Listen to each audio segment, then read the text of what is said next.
పాపం నివసిస్తుంది. శరీరం మందు పాపాన్ని పెట్టుకొని మంచి చేయాలనుకుంటున్నాడు కానీ మంచి చేయలేకపోతున్నాడు. మరి ఏం జరుగుతుంది? ఏం చేస్తున్నాడు? అది చేయగోరని కీడు చేయాలని లేదు కానీ కీడే చేస్తున్నాడు అంట. అంతే ఆడు మంచోడే గాని అని అంటాం మనం, అవును కదా? ఆడు కూడా ఏమంటాడంటే, ఎరా మంచోడే, ప్రార్థనకి వెళ్తున్నావు కదా, బాగానే ఉన్నావు, ఏమైందంటే అదే నాకు అర్థం కాలేదు, నేను మంచి చేయాలనుకుంటున్నాను కానీ అదేందో మళ్ళీ నేను అది తాగకుండా ఉండాలనుకుంటున్నాను కానీ మళ్ళీ నేను చెయ్యకుండా ఉండాలనుకుంటున్నాను కానీ మళ్ళీ నేను చూడకుండా ఉండాలనుకుంటున్నాను కానీ మళ్ళీ నేను అరే పౌలు ఏమంటున్నానంటే, నేను ఒకటి అనుకుంటే ఇంకొకటి, నేను ఒకటి అనుకుంటే ఇంకొకటి.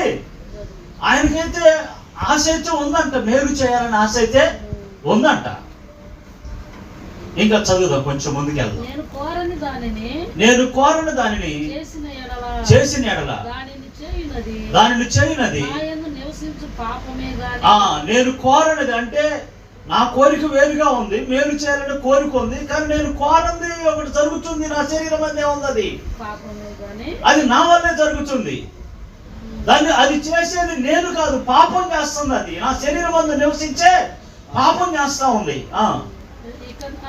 కాబట్టి మేలు చేయగోరు నాకు కీడు చేయ కలుగుచున్నదని ఈ కీడు కలగటానికి ఏందిరా అని ఆలోచన చేసుకున్నాడంట. ఎందుకని నేను ఎందుకు ఉండలేకపోతున్నాను, ఎందుకు మానుకోలేకపోతున్నాను, ఎందుకు మేలు జరగట్లేదు, కీడే జరుగుతూ ఉంది, ఏమి ఎందుకని ఇలా జరగటానికి? నేనైతే నా ఆత్మలోనైతే నేను మంచి చేయాలనుకుంటున్నాను, మంచిగా బతకాలని అనుకుంటున్నాను, మంచిగా జీవిస్తాలనుకుంటున్నాను, నా పిల్లలకి, నా భార్యకి, నా భర్తకి, నేను అందరికీ మంచి చేయాలనుకుంటున్నాను, మంచిగా బతకాలనుకుంటున్నాను. నాకు అసలు ఈ మంచి అనేది నాలో అగ్గుపడకుండా లేకుండా పోతా ఉంది. ఏం జరుగుతుందిరా నా బాడీని? ఆయన శరీరాన్ని తడువు చూసుకున్నాడంట. బాగా ఆలోచన చేయండి నా ప్రియ దేవుని బిడ్డలారా. ఆయన దేహాన్ని చూసుకున్నాడంట. చూసుకుంటే ఆయన దేహంలో రెండు కనిపిస్తా ఉన్నాయి. ఒక పాప నియమం అనేది ఒకటి కనిపిస్తా ఉంది. కొంచెం ముందుకు చదువుతాం, చూడండి. మేలు చేయగోరు నాకు కీడు చేయుట నియమము నాకు కనబడుచున్నది. అంతరంగ పురుషుని బట్టి దేవుని ధర్మశాస్త్రమునందు నేను చూడండి, అంతరంగ పురుషుని బట్టి దేవుని ధర్మశాస్త్రమునందు నేను ఆనందించుచున్నాను కానీ వేరొక నియమము నా అవయవములో ఉన్నట్టు నాకు కనబడుచున్నది. ఎక్కడున్నది? అవయవములో ఉందంట. అది ఎక్కడుందంట? అది అవయవములో ఉందంట. అది వేరొక నియమం ఉంది. అరే నేను అనుకున్నది ఒకటైతే జరుగుతుంది ఇంకొకటి. నా చేతులతో ఒకటి చేద్దాం అనుకుంటే ఈ చేతులతో ఇంకోటి చేయాల్సి వస్తుంది. నా చూపుతో ఒకటి చేయాలనుకుంటే ఇంకోటి చేయాల్సి వస్తుంది.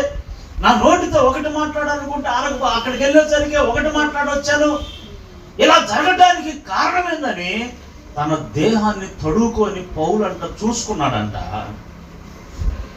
చూసుకొని ఆలోచన చేస్తే ఆయన శరీరంలోన మరొక నియమం కనిపిస్తా ఉందంట. అంతరంగ పురుషుడు ధర్మశాస్త్రమునందు ఆనందిస్తున్నాడంట. కానీ ఇప్పుడు ఏం జరుగుతుంది? మనసునందు పాపపు నియమము ఉన్నదని నాకు కనబడుచున్నది. మనసునందు పాపపు నియమం ఉన్నదని నాకు కనబడుచున్నది. ఆ అవయవమునందు పాపమునకు నన్ను చెరపట్టుకొని లోపరచబడుచున్నా.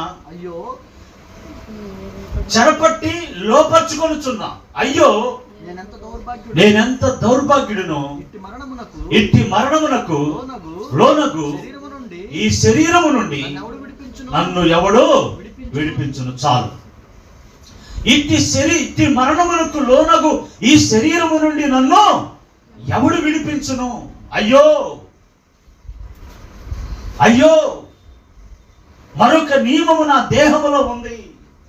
అంటే ఆయన తలంచుకునేది వేరు, జరిగేది వేరంట. ఆయన ఆలోచిస్తుంది వేరు, జరిగేది వేరు. కారణం ఏంటంటే అంతరంగంలో తడువుకొని ఆయన ఎతికి చూసుకుంటే మరొక నియమము కనిపిస్తా ఉంది. అదేం చేస్తుందంటే ఈ పౌల్ని చెరపట్టుకొని మరణానికి తీసుకొని వెళ్ళిపోతుందంట. ఎక్కడ తీసుకెళ్తుంది చూడండి. ధర్మశాస్త్రం ఆనందించాలని ఆశ ఉంది, ప్రార్థనలో ఉండాలని ఉంది, వాక్యంలో ఆనందించాలని ఉంది, ఆరాధనలో ఆనందించాలని ఉంది. కొంతమంది అంటే దేవుడు అంటే నాకు ఇష్టమే కానండి అంటారు. దేవుడు అంటే నాకు ఇష్టమేనండి. మరి దేవుడు అంటే నీకు ఇష్టమైతే మరి ఏమి, అదే నేను వెళ్ళలేకపోతున్నాను, అదే నేను చేయలేకపోతున్నాను, అదే నేను ఉండలేకపోతున్నాను. నీ వల్ల కాదు, పౌలు వల్ల కాల, అదేందా మన వల్ల కాదు. ఎందుకో తెలుసా, మరొక నియమం నీలో పనిచేస్తా ఉంది, మరొక మనుషుడు నీలో పనిచేస్తా ఉన్నాడు, మరొక వ్యక్తి నీలో పనిచేస్తా ఉన్నాడు. ఆడేం చేస్తున్నాడు, నిన్ను చెరపట్టుకొని మరణపు అంచుల్లోకి తీసుకొని వెళ్ళిపోతున్నాడు. చెరపట్టుకొని పాతాళపు అంచుల్లోకి నిన్ను తీసుకొని పోతున్నాడు. అందుకనే పౌలు అయ్యో ఇట్టి దౌర్భాగ్యపు స్థితి, అయ్యో ఈ దౌర్భాగ్యపు స్థితిలో మరణపు అంచుల్లో ఉన్న నన్ను విడిపించగలిగిన వాడు ఎవడని కేకలు పెట్టి ఏడుస్తా ఉన్నాడు. కేకలు పెట్టి ఏడుస్తా ఉన్నాడు, అరుస్తా ఉన్నాడు కేకలు పెట్టి. అయ్యో ఈ దౌర్భాగ్య స్థితి నుంచి నన్ను విడిపించగలిగిన వాడు, ఈ మరణపు స్థితి నుంచి విడిపించగలిగిన వాడు ఎవడు అని చెప్పేసి కేకలు పెట్టిన పౌలు యేసుక్రీస్తు కృపను బట్టి తండ్రి అయిన దేవునికి కృతజ్ఞతాస్తుతులు చెల్లించుచున్నాను. ఆమేన్, హల్లెలూయా.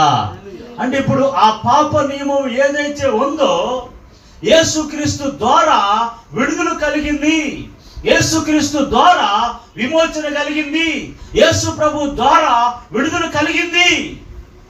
ఇందాక 40వ కీర్తన మనం చదివాం కదా, బలులనైనను నైవేద్యములైనను నువ్వు కోరటం లేదు అన్ని. ఆ మాటని పుస్తకపు చుట్టలో నన్ను గూర్చి వ్రాయబడిన ప్రకారంగా నేను వచ్చానన్నాడు.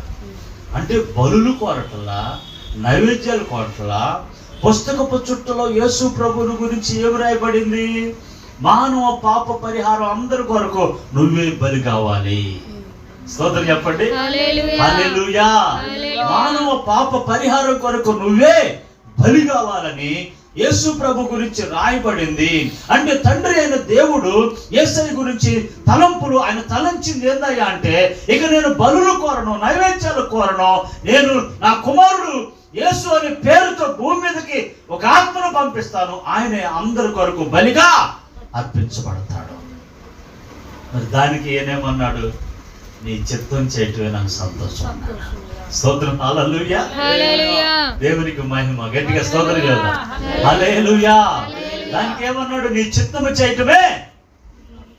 ఈ మాటను ఈరోజు మనం పట్టుకోవాలి, ఈ మాట మనం అనగలుగుతామా, ప్రభువా నీ చిత్తం చేయటమే నాకు సంతోషం, నా తలంపులు మీ తలంపులు వంటివి కావు, నా తలంపులు పాపపు తలంపులు, నా తలంపులు చెడిపోయిన తలంపులు, నా తలంపులు ప్రభువా కేవలం నీకు వ్యతిరేకమైన తలంపులు.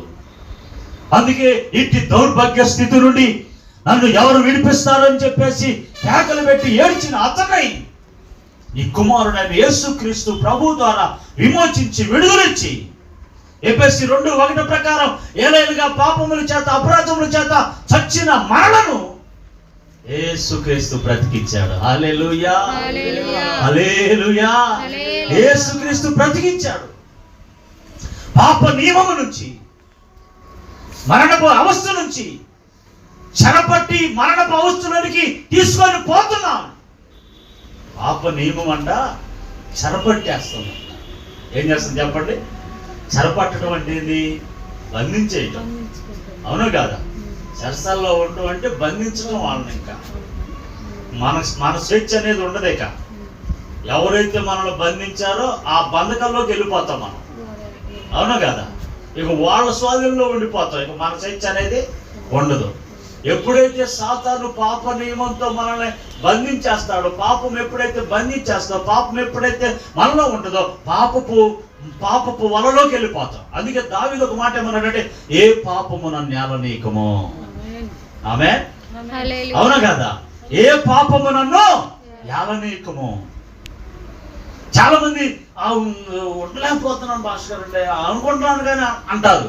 అది నిన్ను ఏలుతుంది. ఆ పాపనేమో నీలో అవయవాల్లో ఎక్కడో ఉంది. అది నీ అవయవాల్లో ఎక్కడో ఉంది. అందుకని ఒక మాట అన్నాడు, అరే బాబు నువ్వు నేను మానలేకపోతున్నానని ధర్మశాస్త్రం మందు పౌరులాగా ఆనందించాలని అనుకుంటున్నావు, మందిరానికి వస్తున్నావు, పాటలు పాడుతున్నావు, ఆరాధన చేస్తున్నావు, ఇన్ని చేస్తున్నావు, కానీ ఇంకా మానలేకపోతున్నావు అని అంటున్నావు. నువ్వు ఇట్లా ఉంటే నరకానికి వెళ్తావు బాబు. ఆ మానలేకపోయింది ఏదైతే ఉందో నరుక్కొని కుంటోడు కన్నా పరలోకరా అన్నాడు. సోదరు అవునా కదా? ఒక కన్ను పెరిగేసుకో. కన్ను నిన్ను అభ్యంతరం పరిస్తే దాన్ని పెరిగేసుకో. కాలు నిన్ను అభ్యంతరం పరిస్తే పెరిగేసుకో. ఆడ పోయిన తర్వాత నీకు రెక్కలు వస్తాయి. 6 రెక్కలు ఇస్తాడు దేవుడు. స్తోత్రం హల్లెలూయా. ఇక్కడ 4 ఉన్నాయి, అక్కడ 6 ఇస్తాడు. ఎగిరే రెక్కలు కూడా ఇస్తాడు. అభ్యంతరం పరిచేది ఏదో ఈ అవయవాల్లో ఏ అవయవం పాపం నియమానికి కట్టుబడి ఉందో, ఏ పాపం కట్టేసిందో ఈ అవయవాల్లో దేని ఈ రోజున ఆ ప్రీతి దేవుని బిడ్డలారా ఆలోచన చేయండి. మనిషి ఆలోచనలో తలంపులన్నీ జరిగితే మనిషికి ఉంటాడు భూమి మీద. మనం ఎన్నో తలంపులు ఆలోచిస్తాం కదా, అన్నీ జరిగినాయి అనుకోండి. మన ఆలోచనలు మన తలంపులు ఎన్నో ఉంటాయి కదా. మనం ఇక్కడుండి వెంటనే విమానం కూడా కొంటాం, ఇక్కడుండి వెంటనే 10 అంతస్తుల బిల్డింగ్ కూడా కట్టేస్తాం. ఇవన్నీ జరిగినాయి అనుకో, మనం ఉంటామా? దేవుడే గుర్తురాడు మనకి. అవునా కదా? ఇన్ని నెరవేర్చుకోవడానికి, ఈ తలంపులను నెరవేర్చుకోవడానికి ఏం చేస్తాడంటే మనిషి తప్పు చేస్తాడు. అక్రమాలు, అన్యాయాలు, మోసాలు ఇవన్నీ కూడా చేసేస్తా ఉన్నాడు. అందుకే నా ప్రియ దేవుని బిడ్డలారా, దేవుడు అంటున్నాడు, ఈ తలంపులు వేరు, నా తలంపులు వేరు. అందుకని ఇందాక చదువు 40వ కీర్తన 5వ వచనంలో ఒక మాట చూడండి. 41వ కీర్తన 5వ వచనం, యెహోవా నా దేవా నీవు మా ఎడల జరిగించిన ఆశ్చర్య క్రియలను మా ఎడల నీకున్న తలంపులను బహు విస్తారములు వాటిని వివరించి చెప్పేదని అనుకుంటున్నా అవి లెక్కకు మించి ఉన్నవి. దావీదు అంటున్నాడు, మా ఎడల నీకున్న తలంపులు బహు విస్తారం. మరి యేసు ప్రభు వారు తండ్రి అయిన దేవుడు ఏ తలంపు అయితే ఆయన ఎడల కలిగి ఉన్నాడో దానికి నీ చిత్తము చేయటే నా సంతోషం అని ఆయన తలంపుకి, ఆయన ఇష్టానికి అప్పచెప్పుకున్నాడు. ఇప్పుడు దావీదు కూడా నా ఎడలను కలిగి ఉన్న తలంపులు బహు విస్తారములు అని చెప్పేసి అని అంటా ఉన్నాడు. మరి ఇప్పుడు మనం కూడా ప్రభువా నా ఎడలను కలిగి ఉన్న తలంపులు చెప్పగలుగుతామా? చెప్పలేము. చెప్పలేకపోతున్నాం. ఎందుకో తెలుసా? మీకా 4వ అధ్యాయం 12వ వచనం చదువుతాం. మీకా 4వ అధ్యాయం 12వ వచనం చదువుతాం.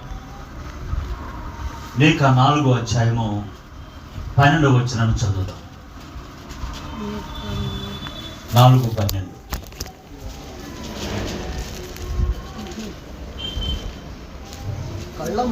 కళ్ళములో ఒకడు పనులు కూర్చున్నట్లు యెహోవా సమకూర్చును. అయితే వారు ఆయన తలంపులు తెలుసుకొనకున్నారు. ఆయన ఆలోచన వారు గ్రహింపక. స్తోత్రం హల్లెలూయా. మనుషులు ఏం చేస్తున్నారంట? దేవుని తలంపులు తెలుసుకోవట్లేదంట. ఆయన ఆలోచనలు ఏమై ఉన్నాయో తెలుసుకోవట్లేదంట. మనమేమంటామంటే ఏదైనా ఒక మేలు జరిగింది అనుకోండి, దేవుని చిత్తం అండి అని అంటాం. అర్థమైందా? ఇప్పుడు మనం మందిరానికి రాకుండా